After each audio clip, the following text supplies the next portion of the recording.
तो उन्होंने उस ज्ञान का विस्तार किया, प्रचार किया और इसलिए आज वर्ल्ड लेवल पर उनका नाम है। जब भी कभी हमारे प्रधानमंत्री जी या कभी राष्ट्रपति जी या मुख्यमंत्री या यदि जो हमारे फॉरेन मिनिस्टर है बाहर जाते हैं तो वो ये नहीं कहते मैं राम की भूमि से आ रहा हूँ, मैं कृष्ण की भूमि से आ रहा हूँ, केवल कहते हैं मैं बौद्ध की भूमि से आ रहा हूँ। तो उन बौद्ध विरासतों को जो बौद्ध मठ थे, बौद्ध उन पर कब्जा किया हुआ है विदेशी आक्रांता लोगों ने। आक्रांता कौन है? जो विदेश से आए हुए हैं। विदेश से आए हुए लोग कौन हैं? जिन्होंने यहाँ पर सब चीज़ पर कब्जा किया हुआ है।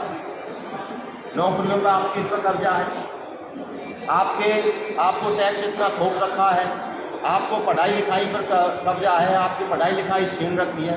तो वो लोग आज भी इस देश में और बौद्ध विरासतों पर कब्जा किए बैठे हैं। हमें चाहते हैं कि वो बौद्ध विरासत उनसे और जो हमारे देश की, हमारे समाज की, यानी हमारे मूल निवासी लोगों की धरोहर है, उनके पास रहनी। तो वो इसलिए ज्ञापन सौंपा है। कोई हमारा या पर्सनल किसी आपका या किसी भी भाई का कोई पर्सनल कोई काम नहीं है, लेकिन यहाँ मूल निवासी लोगों का ये कंसेप्ट है। मूल निवासी में कौन है?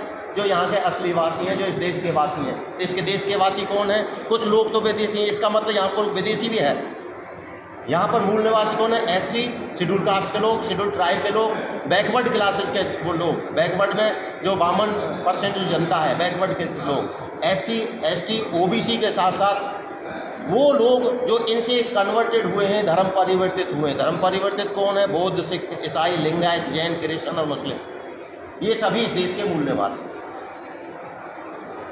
तो इसलिए ये जो ज्ञापन सौंपा गया है, जो बौद्धों की भूमि पर, बौद्धों के मठों पर, बौद्धों की संपदा पर विदेशी आक्रमणकारी लोगों ने आज भी कब्जा किया हुआ है, तो हम लोग चाहते हैं कि उनसे इसको छुटकारा मिले, उनसे इसको यहाँ के मूल निवासी लोगों के संरक्षण में उचित रहे, तो उसे ही रहेगी। वरना तो ये लोग देश का क्या ही रहे, सारा देश रहे। तो इसलिए हमें इन लोगों से, इन चीज़ों को बचाने के लिए हमें एकत्रित होकर संगठन में काम करना होगा, तब जाके हम इनसे उस चीज़ को बचा सकते हैं।